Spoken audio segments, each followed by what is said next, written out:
Buenos días, buenas tardes, buenas noches, según el lugar donde nos estén viendo. Quiero mandar un saludo a todos los miembros de Casa de Oración que nos están sintonizando y a todos aquellos hermanos que nos siguen en los más de 80 países donde escuchan las enseñanzas de Casa de Oración. Hoy continuamos con nuestro tema, nuestra serie Enfrentando tus Gigantes, con el tema número 6, que he titulado Un gigante llamado tentación. Un gigante llamado tentación. Y vamos a tomar un texto de base que está en primera carta a los Corintios, capítulo 10, versículo 13. Dice así: no os ha sobrevenido ninguna tentación que no sea humana, pero fiel es Dios, que no os dejará ser tentados más de lo que podéis resistir, sino que dará también juntamente con la tentación la salida para que podáis soportar. La tentación es algo que todos, absolutamente todos, experimentamos. Sí o sí la tentación aparecerá hoy, al rato, mañana y hasta el día que muramos. Pero hay ocasiones en que vemos a esta tentación como un gigante imposible de vencer. Tan enorme es este gigante que hace 3 años le dedicamos toda una serie a la tentación. Es una serie que usted puede ver en nuestro canal de YouTube, que se llama Enfrentando la Tentación, y le dedicamos 23 temas. O sea, ahí está todo sobre la tentación, pero nunca los temas se pueden agotar en la Biblia. Miren, la palabra griega que se traduce por tentación tiene 2 sentidos en la escritura. Uno es probar, que tiene el propósito de producir algo beneficioso, tiene el propósito de traer efectos beneficiosos en la vida del creyente. Probar aquí es algo diseñado y permitido por Dios. Dios lo planea y lo permite, no para hacernos caer en pecado, de ninguna manera, sino para probar nuestra fe, para que nuestra fe crezca, se purifique, se fortalezca y salgamos fuertes y crezcamos en la fe y seamos gente de fe sólida. Un ejemplo clásico es el de Abraham, cuando en Génesis 22 Dios dice ahí en la escritura: y probó Dios a Abraham. Esa palabra probar es lo que acabo de describir. Y Dios probó a Abraham su fe y le dijo: ese hijo que yo tardé 25 años en darte, ahora ofrécemelo en holocausto. Y fue, digamos, la prueba de fuego en la fe de Abraham. El otro sentido de la palabra que aparece en el griego es incitar. La palabra tentación es incitar, pero tiene la cualidad de incitar, pero para hacer lo malo delante de Dios, para violentar sus mandamientos y que tú tropieces y te alejes del Señor. Ese es el propósito de la tentación en este punto, y es aquí donde yo me quiero enfocar en este segundo significado de la palabra tentación. Bien, por lo menos la Biblia nos muestra 3 fuentes donde se genera la tentación. La número 1 es en Satanás. La Biblia lo llama el tentador. En Mateo 4, versículo 3, habla de cuando Jesús fue al desierto y Satanás lo tentó para que satisfaciera sus necesidades físicas. Y dice en Mateo 4:3, Jesús había ayunado y tenía hambre, y vino a él el tentador. Siempre el tentador, Satanás, va a venir para hacerte tropezar, siempre. Vino él el tentador y le dijo: si eres hijo de Dios, di que esas piedras se conviertan en pan. Jesús supo cómo contrarrestar la tentación de Satanás, y él le contestó: no solo de pan vivirá el hombre. Está escrito que no solo de pan vivirá el hombre. El apóstol Pedro, que vivió en carne propia las tentaciones y cómo en algunas ocasiones tropezó, él nos dice algo acerca del tentador en su primera carta, en el capítulo 5, versículo 8, refiriéndose a Satanás, dice: sed sobrios, que significa estar en sus 5 sentidos, y velad, significa estar alertas. ¿Por qué? ¿Por qué tenemos que estar en los 5 sentidos y estar alertas? Porque vuestro adversario, el diablo, que es el tentador, es el adversario de nuestra alma, anda, dice, como león rugiente, como león, o sea, no es un león.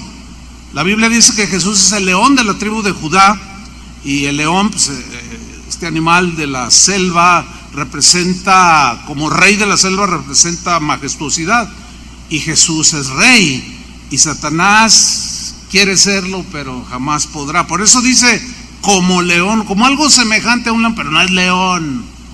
Como león rugiente, sin embargo, dice Pablo, ahí anda alrededor buscando quien no está sobrio, quien anda en sus emociones o en la carne y no está alerta, no está velando, anda alrededor buscando a quien devorar. Después Pedro dice: al cual resistir firmes en la fe. Esa es la primera fuente de tentación. La segunda somos nosotros mismos. En Santiago capítulo 1 versículo 13, en la versión Palabra de Dios para Todos, nos dice así: cuando uno tenga una tentación, no diga que es tentado por Dios. Aquí el sentido de tentar es para hacer lo malo. Dice: Él, o sea Dios, no tiene nada que ver con el mal y no tienta a nadie para que peque. Hay alguna enseñanza por allí que asegura que Dios planeó todo, inclusive propició que la tentación de la serpiente con Eva, o sea que Dios es el autor de todo eso, pero eso es una aberración, porque Dios es santo.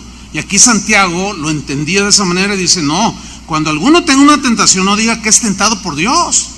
Él no tiene nada que ver con el mal y no tienta a nadie. Al contrario, dice el versículo 14 en esta versión: cuando somos tentados, son nuestros propios deseos los que nos arrastran y nos dominan.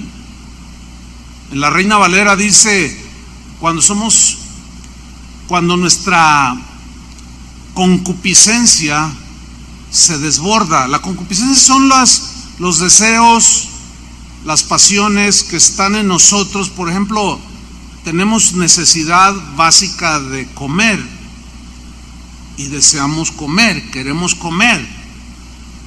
vestirnos, queremos tener para sufragar los gastos para la familia, pero ese es un deseo que se puede desbordar cayendo en la codicia. Y eso ya es de nuestra propia concupiscencia, o sea que nuestros deseos y pasiones se desbordan, ¿sí? Y somos fuente, se origina en nosotros por la naturaleza caída que tenemos, con esa tendencia es el mal. Por eso la Biblia habla de tener dominio sobre nuestras emociones, sobre lo que hablamos, sobre lo que pensamos, sobre lo que deseamos, etcétera, etcétera. Y la tercera fuente de tentación son las cosas que el mundo ofrece. El mundo se entiende como el sistema de vida que vive la gente que no conoce a Dios, que están alejados de Dios. Primero de Juan capítulo 2 versículo 6, el apóstol aquí nos describe esta otra fuente de tentación. Porque todo lo que hay en el mundo, o sea, todo lo que hay se refiere a lo que viene a continuación, porque no todo lo que hay en el mundo es malo, ¿no? O sea, este micrófono pues es bueno para amplificar la voz, pero si Si Chuy García quisiera 50 micrófonos, pues no, ¿verdad? Ahí ya sería algo desbordado. ¿Para qué queremos 50 micrófonos? Pero bueno, 1 Juan 2:16 dice, porque todo lo que hay en el mundo, y luego empieza a describirlo, los deseos de la carne. Ahora, ¿cuáles son los deseos de la carne? Inmoralidad, pleitos, celos, borracheras, todo lo que Pablo describe en Gálatas y en Efesios acerca de las obras de la carne. Esos son los deseos de la carne. Y para nosotros, o a nosotros, se nos instruye a controlar esos deseos que están ahí latentes, y que Satanás, al saberlo, y que nuestra carne, que también genera tentación, que estemos alertas, porque podemos ser devorados. Los deseos de la carne, los deseos de los ojos, todo lo que vean nuestros ojos que provoque que la concupiscencia o los deseos, a veces son legítimos, puramente humanos, se desbordan, entonces ya se cae en la concupiscencia. Los deseos de los ojos, todo aquello, por ejemplo, está bien tener pues un par de zapatos, 2 o 3 pares de zapatos, pero 500 pares de zapatos, algo anda allí raro. Es como que los deseos de los ojos, lo que ve, y puedo poner muchos ejemplos, los deseos de los ojos. ¿Se acuerdan de Eva cuando Satanás le muestra aquel fruto? Y dice, cuando vio el fruto que era delicioso y agradable. O sea, tenemos que cuidar mucho lo que vemos, tenemos que cuidar mucho lo que deseamos. Hay cosas legítimas que podemos desear, pero cuando se desborda, se puede caer en los excesos, y ahí es donde se presenta la tentación precisamente. Y luego un tercer punto, dice Juan, y la vanagloria de la vida. ¿Cómo puede ser el deseo de fama, de ser reconocidos, el deseo de que te aplaudan, etcétera, etcétera? Bueno, según Juan, todo esto está en el mundo, lo produce el mundo, o la gente que vive en el mundo, está ahí latente. Dice, todo esto no proviene del Padre, sino del mundo. Entonces ahí vemos, por eso la Biblia habla de que ya no somos de este mundo, aunque estamos en este mundo. Cuando dice ya no somos del mundo, se refiere a que ya no vivimos la clase de vida que vive la gente que no conoce a Cristo. Oscar Wilde, escritor, poeta y dramaturgo irlandés, murió a fines del siglo XIX. Él, entre una de sus obras más famosas, o la más famosa quizás, es aquella obra que se titula El retrato de Dorian Gray. Este señor, Oscar Wilde, famosísimo, dijo en una ocasión lo siguiente. Escuchen lo que dijo: todos los deseos que tenemos y que nos esforzamos por estrangularlos, estos se multiplican en la mente y nos envenenan la mente. Que el cuerpo peque, dice, y así habrá librado su pecado. Fíjense lo que dice. Porque tal acción, o sea, pecar, es un modo de purificación. Después no queda nada, solo el recuerdo de un placer o el goce de un remordimiento. Continúa diciendo, la única manera de librarse de la tentación es sucumbir a ella. Si resistes la tentación, tu alma se va a enfermar de deseo. Yo, dijo Oscar Wilde, yo logro resistirlo todo, menos la tentación. Bueno, él se refería a su homosexualidad. A pesar de ser un hombre casado, con 2 hijos, dice su biografía que Oscar Wilde se paseaba con sus amantes muy jóvenes, más jóvenes que él, casi niños, jovencitos. Se paseaba con sus amantes a plena luz del día, se jactaba de ser un sodomita, así lo decía él, sin recato alguno. Bueno, en una ocasión el padre de uno de estos jóvenes amantes de Oscar Wilde lo metió a la cárcel por 2 años. Cuando él salió, él había vivido una vida de lujos, porque él ganó mucho dinero, era inmensamente rico por sus obras que eran muy bien aceptadas. Y después de haber vivido con lujos, pues su vida se vino abajo totalmente. Murió en la miseria, en un cuartucho de un hotel maloliente a los 46 años, muy joven. La tentación lo mató. Le sucedió lo que dice aquella frase de un cantautor que en alguna ocasión, o antes de ser cristiano, yo escuchaba, que dice: pruébame, dijo el veneno. Y Oscar Wilde lo probó y lo mató. Por otro lado, Alejandro Dumas, que fue un novelista, dramaturgo, nada más que este fue francés, fue contemporáneo de Oscar Wilde, unos años, pocos años atrás, pero ahí más o menos, del mismo tiempo. Este hombre, Alejandro Dumas, es el que escribió obras muy conocidas como Los Tres Mosqueteros. ¿Quién no ha leído o visto película? Y El Conde de Montecristo.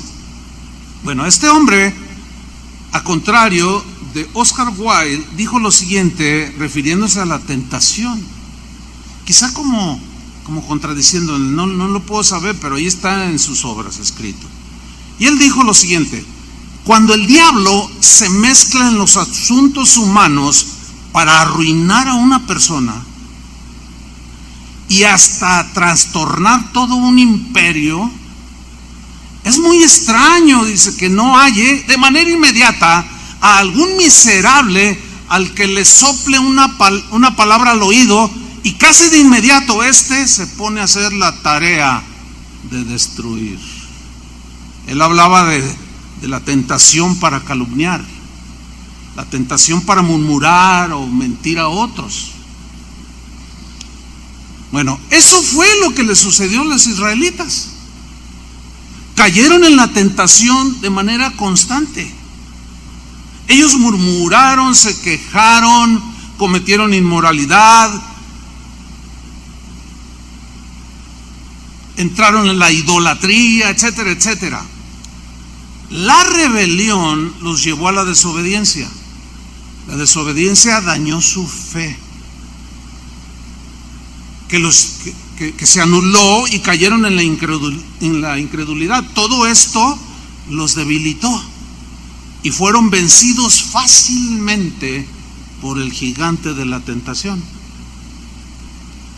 Y conocemos la historia, la hemos citado en las últimas reuniones. Hoy vamos a tocar otro punto muy interesante, porque Pablo habló de este tema con los corintios. Algo estaba pasando en la iglesia de los corintios, o con los miembros de la congregación en Corinto.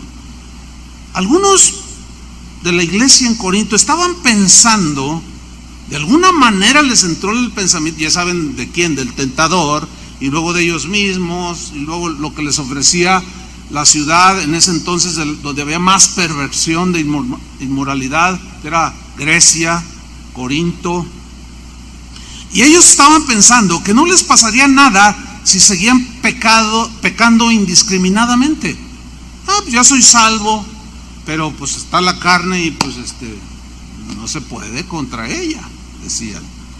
Ellos pensaban que podían caer de manera constante en la tentación sin tener consecuencias. Y Pablo les hizo una serie de advertencias que vamos nosotros a tocar en esta enseñanza. 1 Corintios capítulo 10, versículo 1. Les dijo Pablo: porque no quiero, o sea, no es mi deseo y era el deseo de Dios, Dios tampoco quiere. Y los hombres y las mujeres de Dios tampoco quieren. Y Pablo decía: porque no quiero, hermanos, el mensaje está dirigido a creyentes, a creyentes. No quiero, hermanos, que ignoréis. Aquí la palabra ignorar en el griego tiene la idea de dejar de entender, es decir, podemos leerlo de esta manera: porque no quiero, hermanos, que dejen de entender. Por favor, entiendan lo que les voy a explicar enseguida.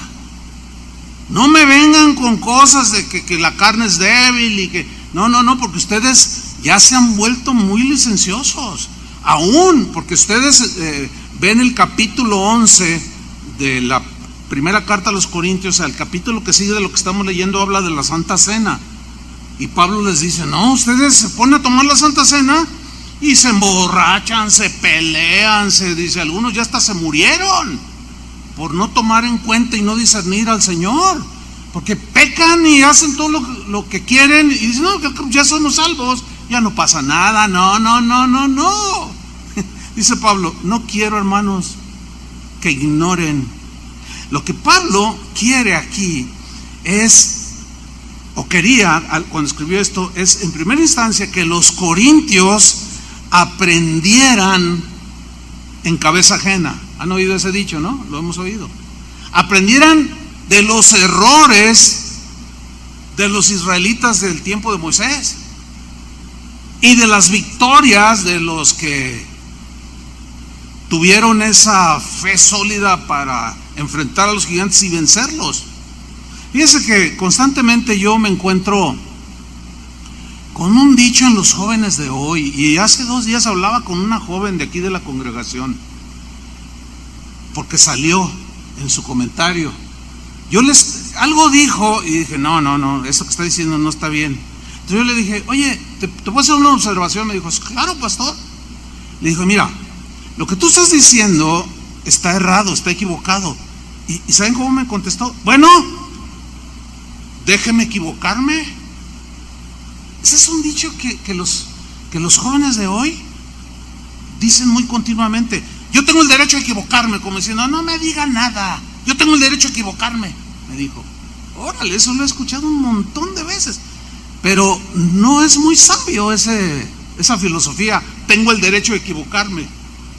¿Por qué? Porque podemos aprender de las experiencias ajenas. No tenemos por qué caer en lo mismo que caen todos los jóvenes para entonces, o muchos jóvenes, para entonces decir: ay, ya aprendí, ay, me dolió, ay, se destruyó mi vida, ay, pero ya aprendí. No, la idea de Pablo es que no repitieran lo que los israelitas hicieron en el desierto. Retomo: porque no quiero, hermanos, que ignoréis que nuestros padres, se refiere a la generación de israelitas del tiempo de Moisés, ¿sí? Lo que les pasó a ellos, lo que Pablo está haciendo es tomándolo como una ilustración, se la presenta a los corintios, pero es una ilustración que nos atañe a nosotros también. Para aquellos que se sienten seguros de su salvación, yo me siento seguro de su salvación, porque la salvación en Cristo es segura, o sea, es completa, total, no le falta nada, ni le sobra nada. Sin embargo, algunos aseguran y hasta toman textos de que hagan lo que hagan, incluyendo el suicidio. No, pues es que mi fe no se basa en lo que yo hago, sino que en lo que Él hizo por mí. Sí, pero ¿qué vas a hacer con lo que te dio? Esa es la idea de Pablo en su mente cuando les pone el ejemplo de los corintios, de los israelitas a los corintios, ¿sí? Para que no hagan lo que los israelitas hicieron, pensando que como eran el pueblo elegido de Dios, no les iba a pasar nada. Y ya vemos que sí les pasó. Bueno, retomo el versículo: porque no quiero, hermanos, que ignoréis que nuestros padres, todos, y yo subrayo ahí la palabra todos, porque en los siguientes 4 versículos, lo nombra la palabra todos varias veces. Todos estuvieron bajo la nube que los seguía en el desierto y les proveía de sombra, y todos, o sea, habla del cuidado del Señor sobre su pueblo, y todos, dice, pasaron el mar, refiriéndose al Mar Rojo, que se entiende como todos fueron salvos del faraón que los perseguía, y todos experimentaron la salvación después de haber pasado el Mar Rojo. Dice el versículo 2, y todos los que estaban allí con Moisés, para que vean, ellos no eran ateos, ellos creían, y todos en Moisés fueron bautizados en la nube y en el mar. La palabra bautizados aquí es metafórica, obviamente, significa sumergirse. Es decir, todos en Moisés fueron bautizados en la nube, o sea, en el cuidado de Dios era para todos. El rescate de Egipto, la salvación de las cadenas del faraón fue para todos. Eso significa que fueron bautizados, y Moisés como su líder. En el caso de nosotros, Jesús es nuestro líder, es nuestro guía, el que nos cubre es la nube, y estamos bautizados en Cristo, estamos revestidos de Cristo, y los que estamos en Cristo hemos experimentado la salvación. Versículo 3, y todos, refiriéndose a los mismos, comieron el mismo alimento espiritual. Aquí se refiere al maná, y Jesús dijo que Él era el pan que había descendido del cielo. Y aquí Pablo dice que ese alimento espiritual era Cristo. Todos comieron. Está hablando de creyentes que gustaron del don celestial, que participaron de los poderes del siglo venidero, que gustaron de la venida del Señor. Más claro no puede ser. Todos comieron el mismo alimento espiritual.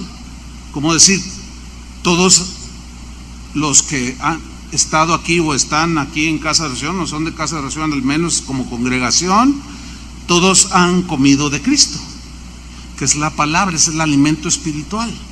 Versículo 4, y todos, vuelve a repetir, ninguno quedó excluido, y todos bebieron la misma bebida espiritual, refiriéndose a aquel acontecimiento cuando salió agua de la roca y todos bebieron, y la roca era Cristo, dice más adelante. Y Pablo dice que esa agua era una bebida espiritual. Bueno, ahora nosotros bebemos esa bebida espiritual, el agua de la vida, que es la palabra de Dios, ya nos es revelada en los evangelios, en el mensaje de Jesús.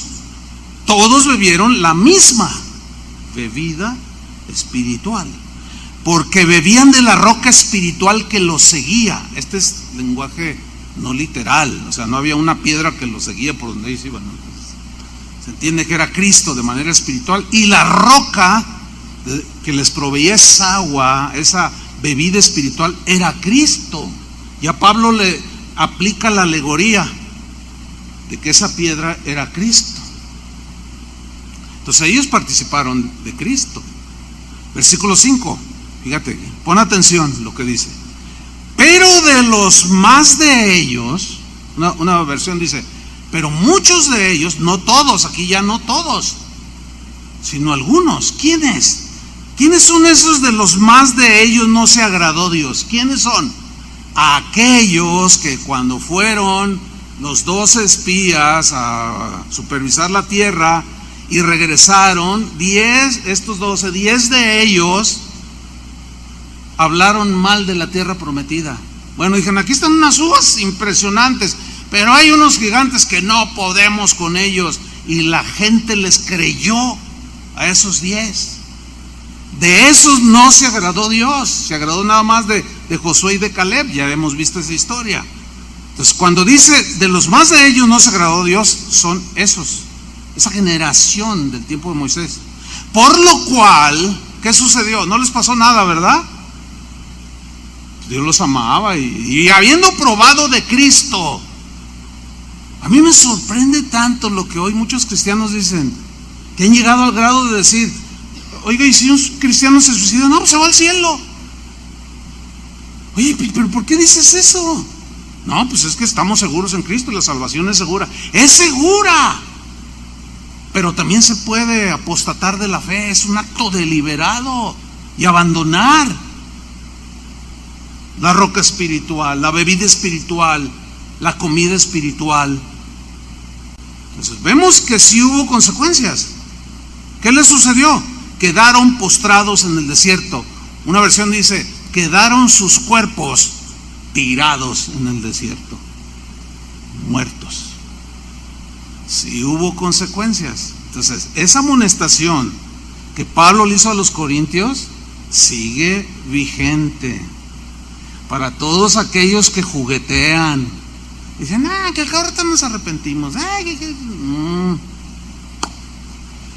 Ahora fíjate el versículo 6. Mas estas cosas, ¿cuáles cosas? Las que acaba de narrar. Sucedieron, acontecieron, eso es un hecho histórico, como ejemplos para nosotros. Aquí nosotros es Pablo y los corintios. ¿Estamos? O sea, les está poniendo el ejemplo. Eso que sucedió son ejemplos para nosotros, dice Pablo. Ahora yo quiero mencionar algo que encontré mientras escudriñaba con la palabra ejemplos.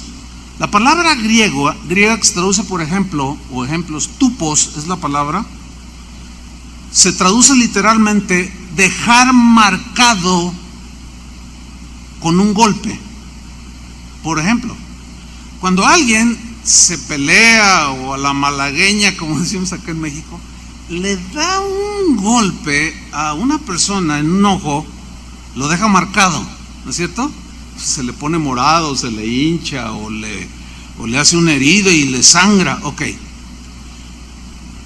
Significa aquí dejar marcado con un golpe. Lo que Pablo está diciendo, el golpe fatal que ellos recibieron dejó marcada a esa generación. ¿Cuál fue ese golpe? Cayeron en la tentación de una manera muy fácil, teniendo todo a su favor, el gigante de gigantes detrás de ellos y con ellos decidieron rechazar y se rebelaban contra Dios. Entonces, esas cosas que les sucedieron a ellos dejaron algo marcado en la historia de que no podemos repetirla. Por eso la preocupación de aquellos que aseguran que no pasa nada, que al cabo Dios es amor. Sí es amor, pero también es un Dios que no tiene por inocente al culpable, que es un Dios santo y un Dios justo. Aquí vemos que hay ejemplos que persuaden, pero también hay ejemplos que disuaden. Hay ejemplos que, por ejemplo, Pablo cuando le dijo a Timoteo, sé ejemplo de los creyentes, es la misma palabra tupos. O sea, lo que está diciendo Pablo a Timoteo es, tienes que dejarles una huella en los que te escuchan, en fe, amor, espíritu, fe, pureza, etcétera, etcétera. Tienes que dejarlos marcados. Y Timoteo debía de ser un ejemplo que persuade a seguir a Dios. Pero hay ejemplos que disuaden, y Pablo utiliza aquí el mal ejemplo de los israelitas de la generación de Moisés para disuadirlos de que caigan en lo mismo. Retomo el versículo 6. Mas estas cosas sucedieron como ejemplos para nosotros. O sea, repito, en este caso allí Pablo y los corintios, pero luego añade al final del texto, para que no codiciemos cosas malas como ellos codiciaron. Fíjate, este mismo versículo, Corintios 10:6, en la versión en lenguaje actual lo traduce de esta manera: de esto que le sucedió a nuestro pueblo, nosotros tenemos que aprender nuestra lección. O sea, experimentar en carne ajena. No tengo por qué déjeme el derecho de equivocarme. No, mejor escucha el consejo y síguelo. Y deja esa filosofía que yo tengo el derecho de equivocarme. Bueno, no es ni derecho, es algo que ya está implícito. No es un derecho equivocarse, es propio de la naturaleza humana, pero el Señor a eso vino también, ayudarnos a que nos equivoquemos menos, por el amor de Dios. Bueno, sigo leyendo. De esto que le sucedió a nuestro pueblo, nosotros tenemos que aprender nuestra lección. No debemos desear hacer lo malo como ellos, ¿no? Ahora, enseguida, en el versículo 7, Pablo menciona 4 tentaciones específicas en las que cayeron los israelitas. Para ellos eran unos gigantotes invencibles, y cada rato y para nosotros debemos cuidarnos de esto. Primera de Corintios, capítulo 10, versículo 7. Ni seáis idólatras, dice, como algunos de ellos. Fíjate que dice algunos, no dice todos. Todos pasaron por el mar, todos bebieron, comieron la bebida y la comida espiritual, pero dice aquí, no sean idólatras, como algunos de ellos. Se refiere cuando hicieron el becerro de oro. Hicieron a un lado a Dios, se pusieron a adorar un ídolo, un becerro de oro que Moisés les había fabricado. Y dice Pablo, no sean idólatras como algunos de ellos, según está escrito, y se refiere a la historia del Éxodo. Se sentó el pueblo a comer y a beber y se levantó a jugar. Aquí habla de que hicieron fiesta alrededor del becerro de oro y cayeron en una vil idolatría. Aquí la frase se levantó a jugar, si ustedes lo estudian en el hebreo, tiene una implicación de brincar, de danzar, pero de una manera alocada, no en un orden, y hasta con movimientos sexuales o sensuales, mejor dicho, provocativos, sin recato alguno. Se empezaron a contorsionar de una manera muy desagradable. Alguno puede decir, no, pues yo ya salí de la idolatría, hermano. Yo cuando conocí al Señor ya salí de la idolatría. Pero déjeme decirle, si la Biblia, ¿qué es un ídolo primero? Un ídolo es todo aquello que toma el lugar de Cristo. Eso es idolatría. Y hay muchas maneras de caer en la idolatría. Por ejemplo, la Biblia dice que la avaricia es idolatría. Es poner al Dios dinero en el lugar que le corresponde al Dios verdadero. Entonces, alguien puede decir, yo soy un creyente, pero si es un codicioso, un avaricioso, es un idólatra. ¿Y qué me dice de algo que yo viví y que he compartido en otras ocasiones? De aquel evento que estuvimos en Sudamérica y que al llegar, esto me sucedió cuando pues, andábamos en la farándula cristiana. Bueno, yo seguía a Chuy García. Y llegamos a un estadio donde iba a ser una reunión, y la gente cuando nos vio nos gritaba y nos hacía así. Los que estaban cerca de nosotros nos tocaban y literalmente se untaban así. Yo les lo he contado una buena cantidad de veces. Nos agarraban y luego se untaban. ¿Qué es eso? ¿Qué es eso? Es idolatría. En ese mismo evento, por ahí acaban de subir un video, eso fue en los años 90, hace muchos años. Ahí mismo yo dije algo al respecto. Ya ni me acordaba de lo que yo había dicho allí. Pero en una ocasión, fíjese, escuché un testimonio aterrador. Pues un hermano le dan, en una iglesia que yo andaba por ahí visitando, le dan el espacio para que testifique. Y vean lo que testificó. Dice, hermanos, fui a un concierto, al concierto de la semana pasada. Dice, Y miren, hermanos, yo estaba ya pues, lejos de la plataforma, pero yo le dije: Señor, dame el privilegio de estar cerca allí. Como pude, me acerqué porque había un gentío enorme allí. ¿Y qué creen, hermanos? Logré acercarme con el hermano, no lo voy a mencionar, porque no tiene caso, ¿para qué? Dice, y logré ponerme enfrente de él, y logré, hermanos, miren, y traía su Biblia. Dice, puso su firma en mi Biblia, hermanos, y todos, yo dije, no es posible, qué testimonio, ¿no? Bueno, yo dije, híjole, ¿qué hago, Señor?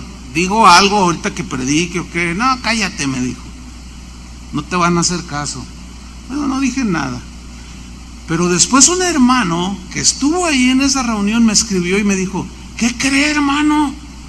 ¿Qué pasó durante la semana? Yo llegué a mi casa y me escribió como el sábado. Me dice, ¿qué es lo que pasó en mi casa? En mi casa, en la iglesia, dice. ¿Qué pasó? ¿Se acuerda del hermano ese que le firmaron, el cantante este famosísimo, su Biblia? Se la robaron. Entraron a su casa y se la robaron. Y pues la policía fue lo único que se robaron, pero pues el hermano fue y puso la denuncia porque pues era un tesoro para él, la firma, no la Biblia, la firma del cantante cristiano. La policía investigó y agarraron al ladrón, era un hermano de la congregación. No me diga que eso no es idolatría, por favor. Vil idolatría que hace que el corazón de un cristiano se perturbe de la idolatría que hay entre nosotros. ¿Cómo no? Por supuesto que sí. Y el que diga que no existe esto, porque está ciego. Y Pablo dice, no sean idólatras como algunos. Y yo no estoy diciendo que todos los cristianos son idólatras, algunos sí. Dice el versículo 8, ni forniquemos. O sea, fíjate, la idolatría los llevó a relaciones sexuales ilícitas, porque fue en ese mismo acontecimiento. Ni forniquemos, o sea, inmoralidad de tipo sexual. Como algunos de ellos, no todos, fornicaron y cayeron en un día 23,000. Ahí cayó el juicio de Dios sobre 23,000 israelitas que habían probado la bebida espiritual, habían comido la bebida espiritual, habían caminado bajo la nube que era Cristo.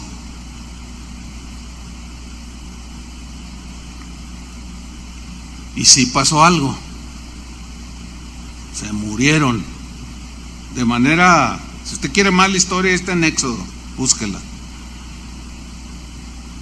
¿Por qué dicen ni forniquemos? Porque los corintios ellos vivían en una ciudad donde había templos paganos y ellos participaban de esa idolatría, pero resulta que la historia nos asegura que en esos templos paganos de la diosa Afrodita, etcétera, había prostitutas y prostitutos,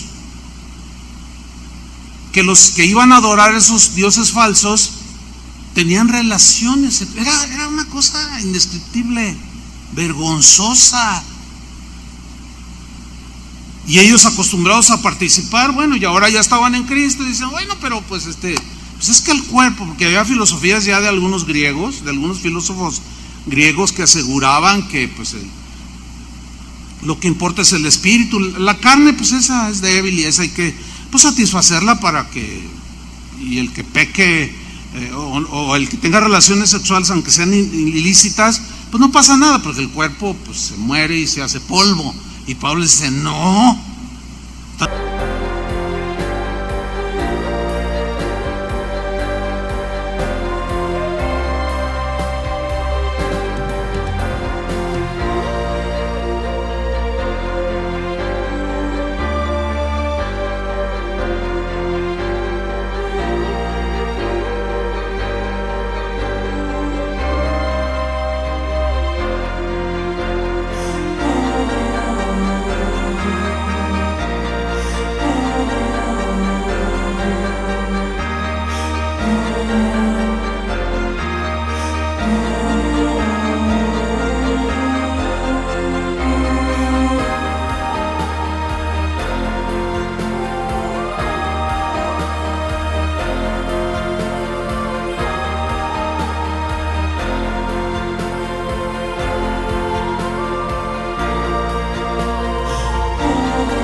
muy equivocados. Y luego dice en el versículo 9, ni tentemos al Señor. Aquí tentar es provocar. Se refiere a la provocación en el desierto cuando le decían a Dios, a ver, ¿acaso Moisés, Dios puede poner mesa en el desierto? A ver, que nos demuestre. Y provocaron a Dios. Y la Biblia lo pone como tentaciones. Dice, como también algunos de ellos le tentaron, o sea, lo probaron, lo desafiaron y perecieron por la serpiente. Ven que sí pasan cosas. Yo le hago un llamado a los jóvenes y más a los de casa de oración. Muy serio llamado. Sí pasa, jóvenes. No permitan que el tentador venga y les susurre al oído por la boca de algunos jóvenes que se digan cristianos y usan drogas y se emborrachan y tienen relaciones sexuales y tocan en los grupos de alabanza. Y tú te quieres poner así como, oye, no, pero eso no está bien. No, ¿cómo no? Mira, aquí estamos. Dios es amor, no pasa nada. Sí pasa, y mucho. Perecieron por las serpientes. Versículo 10, ni murmuréis, como algunos de ellos murmuraron y perecieron por el destructor. Aquí es una alusión a Coré, cuando murmuró contra Moisés. Datán y Abiram cuando se levantaban, la misma María, hermana de Moisés, cuando se levantó contra Moisés, se llenó de lepra. Sí pasa, hermanos, por el amor de Dios. Y estas cosas se escribieron como ejemplos para nosotros. Dice en el versículo 11, y estas cosas les acontecieron a esa generación, les sucedieron como ejemplo, o sea, un ejemplo del cual yo los quiero disuadir, decía Pablo a los corintios. Les quiero advertir, aprendan en cabeza ajena con el mal ejemplo de la generación de Moisés. Estas cosas les acontecieron como ejemplo y están escritas. Ahí está en el Éxodo, en el Pentateuco, quedaron escritas. Y están escritas para amonestarnos, para llamarnos la atención, para advertirnos, dice Pablo, a nosotros. Aquí nosotros es Pablo y los corintios.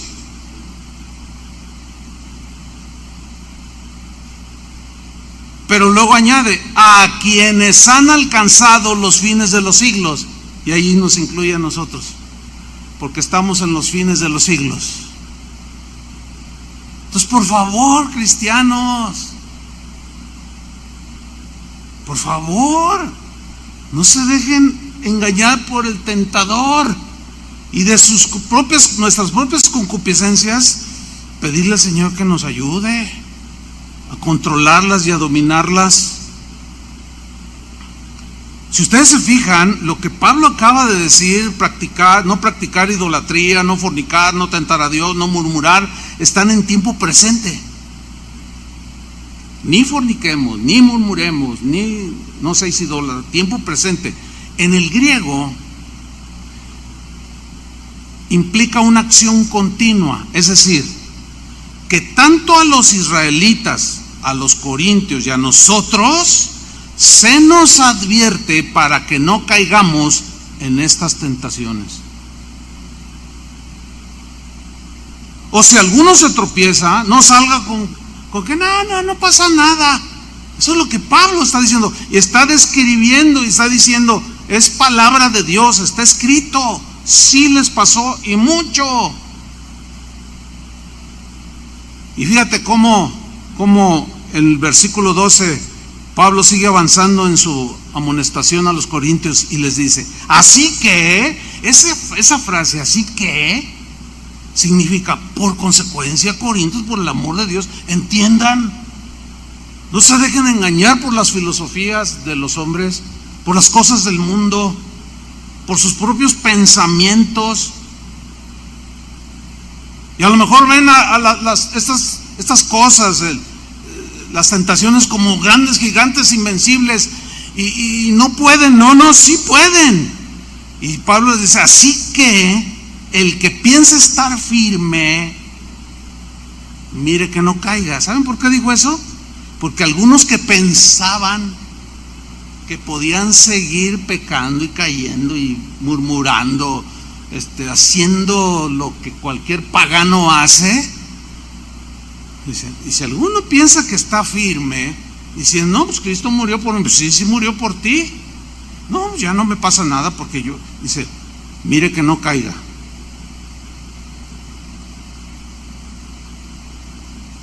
El que piensa que puede seguir cayendo y cayendo y cayendo en las mismas tentaciones una y otra vez, pensando que no le pasará nada, cuidado.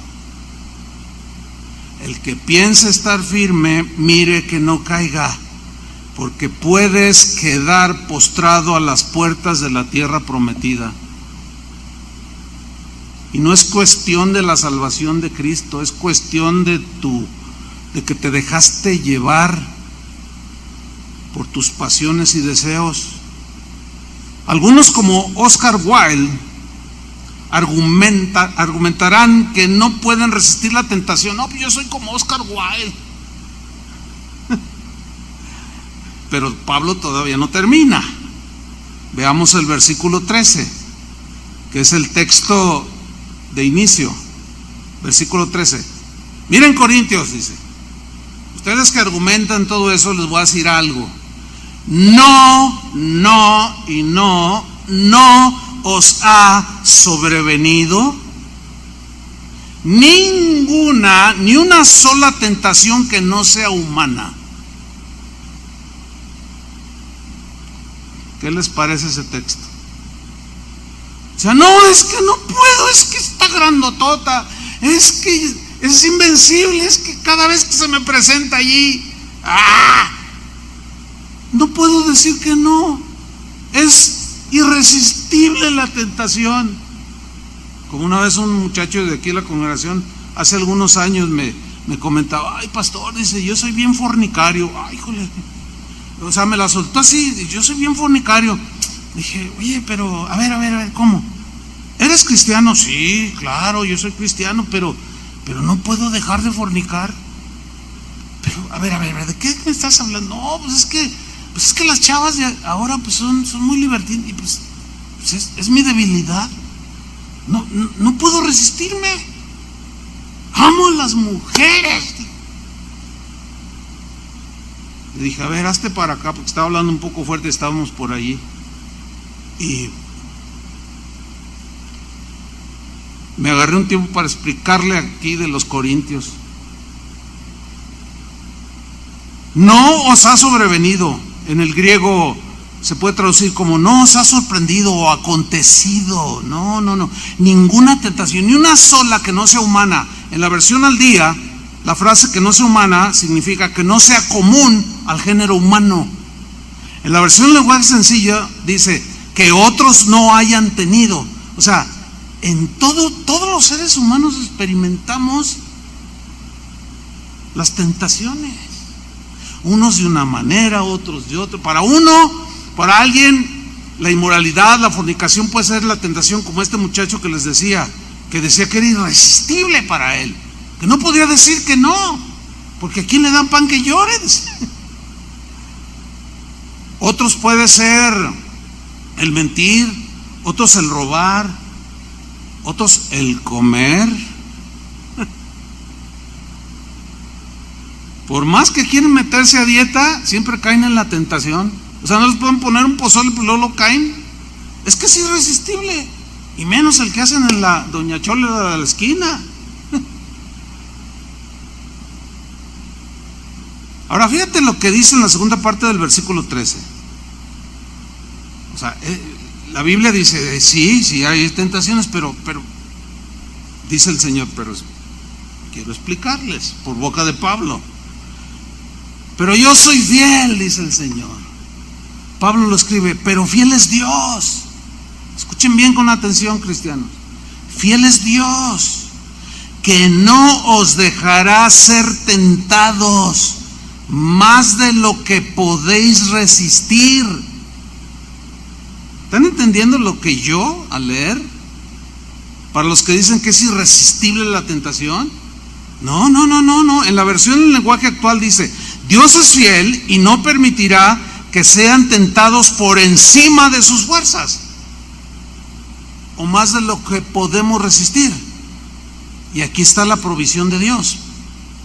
Por eso nadie puede decir que ese gigante de la tentación es invencible, al menos para los cristianos. Sino quedará también juntamente con la tentación, quedará la salida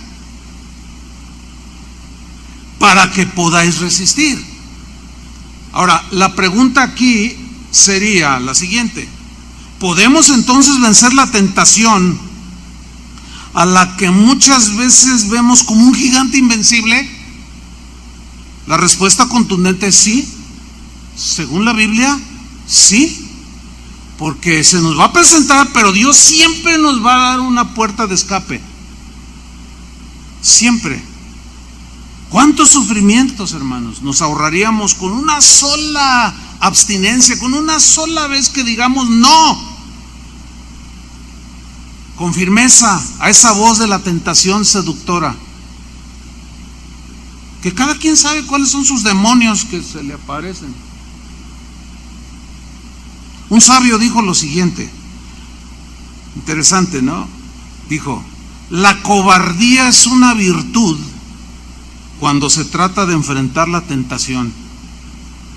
Yo cuando leí esa frase dije, a ver, porque en esto de la lectura hay que leer con aplicación, ¿no? Entonces, a ver, la cobardía es una virtud. Caray, ahí como que choca con la Biblia, porque dice que los cobardes se van a ir al infierno. Pero miren lo que dice, tiene su punto. Ahí va. La cobardía, dijo este hombre, es una virtud cuando se trata de enfrentar la tentación. ¿A qué se refería? Este hombre, pienso, se refería a la tentación como un gigante tan grande y tan imponente, al cual no lo puedes enfrentar cara a cara, porque te hace pedazos. O sea, no lo vas a poder enfrentar como David lo hizo con Goliat. Este gigante de la tentación no lo puedes enfrentar como Josafat enfrentó al ejército gigantesco aquel.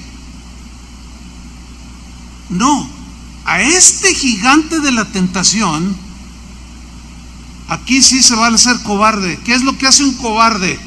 Huye. Y eso es lo que dice precisamente la Biblia. Dice el versículo 14, Pablo: por tanto, amados míos, huid. O sea, córrele. Corre. Mira, este es cuando la tentación no la enfrentas así, híjole, pues es que yo soy bien bailarín y me gusta tomar y entonces voy a ir ahí a los santos y me voy a parar ahí en los santos y va a estar el chun y ese es mi.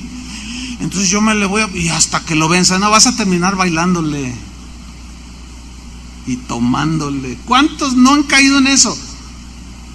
Oye, ¿y qué haces ahí? No, pues no hago nada, yo voy con mis amigos y ellos están tomando y están diciendo, por favor, o sea, ¿quién se mete a una mina de carbón y no sale tiznado?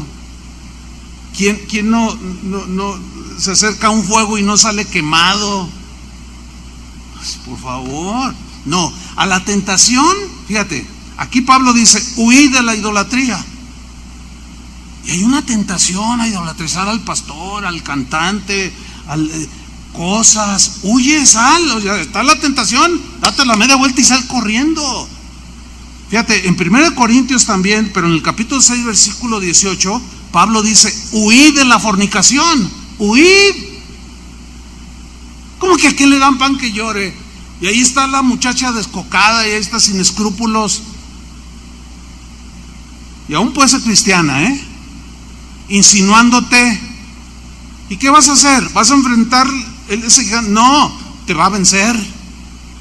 Mira, vamos a hablar tú y yo, a discutir este asunto, pero vamos a un lugar solos. Bueno, pero no voy a hacer nada, No, muchacho o varón, no. En ese momento dile, ¿sabes qué? Ahí nos vemos y sal corriendo. Sé un cobarde allí, sí. Huí, dice, de la fornicación. Cualquier otro pecado que el hombre cometa está fuera del cuerpo, mas el que fornica contra su propio cuerpo peca. Y en el mismo Corintios, Pablo dijo, somos templos del Espíritu Santo, y el que destruye el templo del Espíritu Santo, Dios, ¿qué dice? Lo destruirá. Entonces, por favor, no digan que no pasa nada. A Timoteo, en 2 Timoteo 2:22 le dijo, huye de las pasiones juveniles. Huye de las pasiones juveniles. El Señor, por medio de Santiago, el apóstol, dijo en su carta, Santiago 1:12, bienaventurado el varón que soporta la tentación. Hablando de todo tipo de tentación, pero en el caso de la inmoralidad, la idolatría, esos pecados no los puedes enfrentar así, a ver, órale.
Vamos a ver de cómo nos toca, no, porque te va a ganar.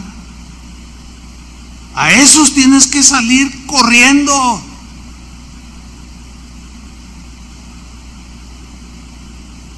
Génesis 39:1, en la versión en lenguaje actual. ¿Se acuerdan de José, el hijo de Jacob? Vamos a leerlo en esta versión, está muy interesante. José, el hijo de Jacob, dice allí en el versículo 1: los ismaelitas se llevaron a José a Egipto. Acuérdense que sus hermanos lo vendieron. Un egipcio llamado Potifar, capitán de la guardia de Faraón, lo compró. Versículo 2: el Señor estaba con José y lo convirtió en un hombre muy exitoso. José vivió en la casa de su amo egipcio, Potifar, quien se dio cuenta de que el Señor estaba con José y que el Señor hacía que le fuera muy bien en todo. O sea, él siendo un pagano iba bien por causa de José. Dios bendecía su trabajo y la hacienda de Potifar, y él, todo lo que se multiplicaba, y Dios lo bendecía por causa de José, dice la Reina Valera. Dice el versículo 3 en esta versión: quien se dio cuenta de que el Señor estaba con José y que el Señor hacía que le fuera muy bien en todo. Versículo 4: José complacía a su amo, y este permitió que José se convirtiera en su asistente personal. Lo puso a cargo de la casa y todas sus otras posesiones. Lo puso como el mayordomo. El Señor bendijo la casa de ese egipcio desde el momento en que él puso a cargo de José todas sus posesiones. Aquí hay un principio: todos los que son empleados pueden ser de bendición para su patrón, y los patrones pues van a querer un José ahí, ¿no? Es obvio. Y luego sigue diciendo el versículo 5, el Señor bendijo a Potifar en todo lo que tenía, tanto en la casa como en el campo. Eso es notable totalmente, pero no se dio nada más así. Sigamos leyendo, versículo 6. Entonces entregó todo a cargo de José y no prestaba atención a nada que no fuera la comida que él mismo consumía. Y mira lo que dice aquí: José era un hombre muy apuesto y de buena figura. Hay una versión que dice, y José era un hombre muy guapo. Así lo traduce.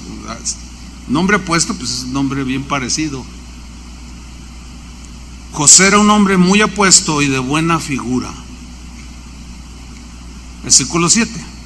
Un tiempo después, la esposa de su amo comenzó a fijarse en José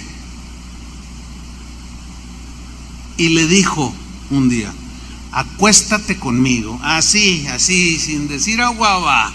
Ahora, esto no fue de la noche a la mañana. Aquella mujer sin escrúpulos, adúltera, sin valorar el matrimonio, los hijos que de seguro tenían, su mamá, su papá, no le importó. Y así hay un montón de señoras que no les importa. ¿Y qué vas a hacer?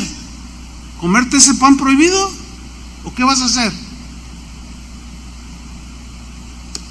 Y la señora así, sin más ni más, le dice, acuéstate conmigo. Fíjate el versículo 8. Pero José se rehusó. En la Reina Valera dice, pero José no quiso. Es un acto de la voluntad. No dijo, ay, señor, ayúdame. Ay, está bien bonita la señora. Señor, ay, ayúdame, señor. No. Sigamos leyendo.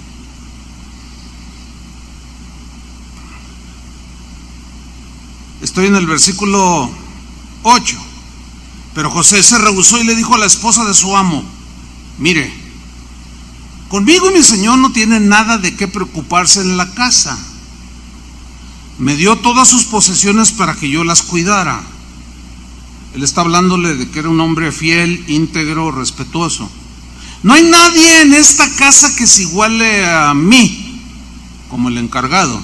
Lo único que me ha negado es a usted. O sea, le está diciendo, mire, me dijo, puedes agarrar la carreta con 4 caballos de pura sangre egipcios, puedes irte a mi casa de campo allí junto al río, comer todo lo que quieras, pero ten cuidado de mi esposa, esa no.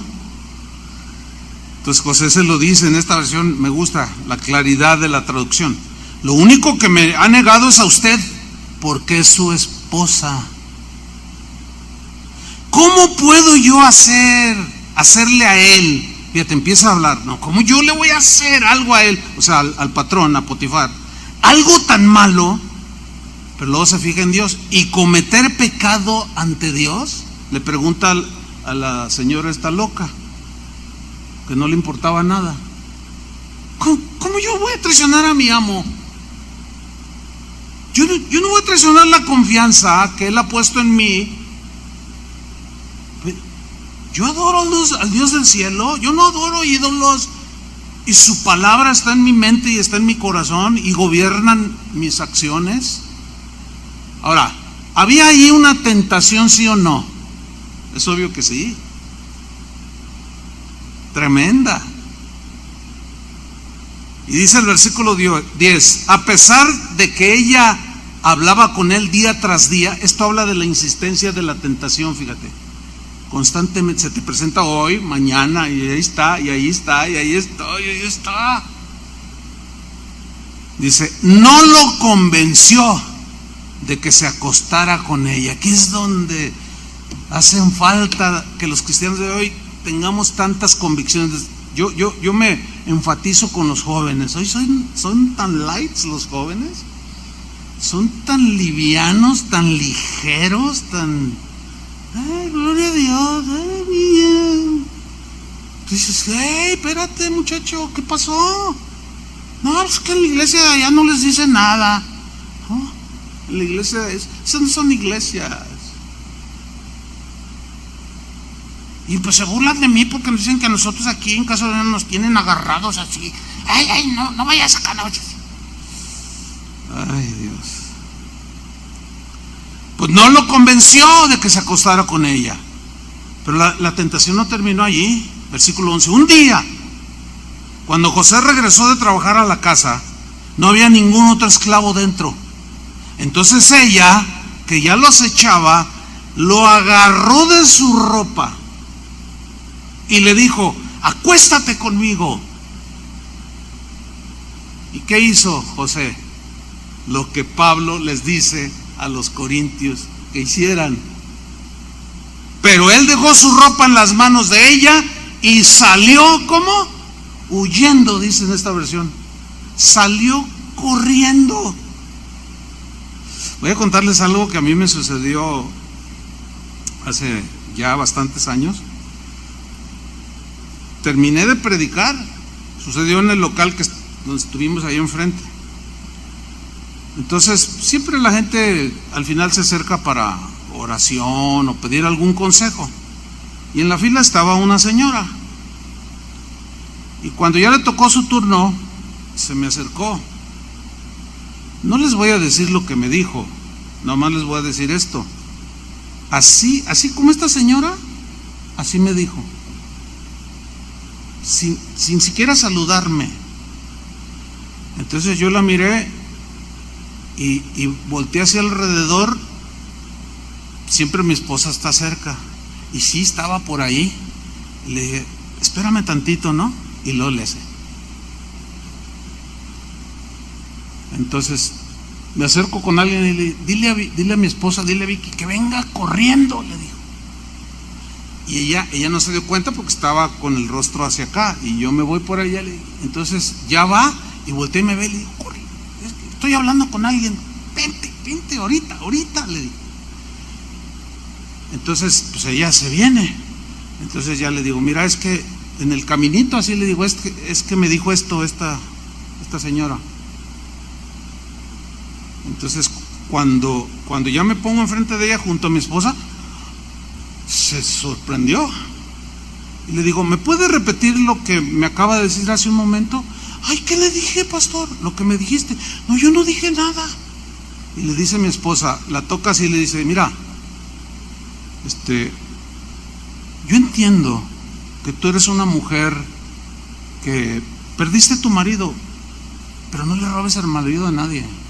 Y esto no te lo quiero tomar como algo, sí es algo muy desagradable, pero sabes una cosa, necesitas arreglarte con el Señor, porque puedes hacer muchísimo daño.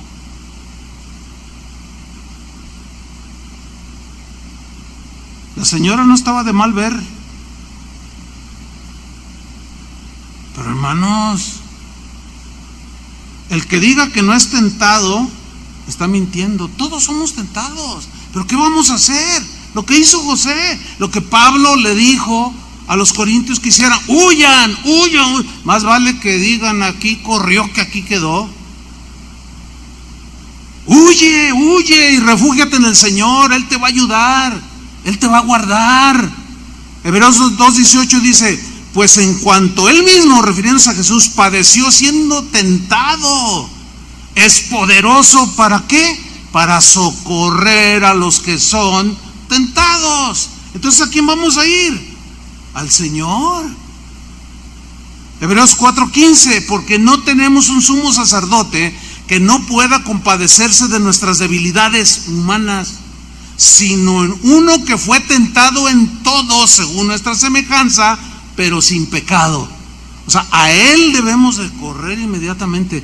Cuando te sientas tentado, huye. No te pongas a dialogar allí. José de primeras no podía abandonar el trabajo, tenía que estar allí, pero cuando ya vio la cosa tal y como se estaba presentando, dejó la ropa de José ahí y salió medio desnudo porque él se la prefirió eso.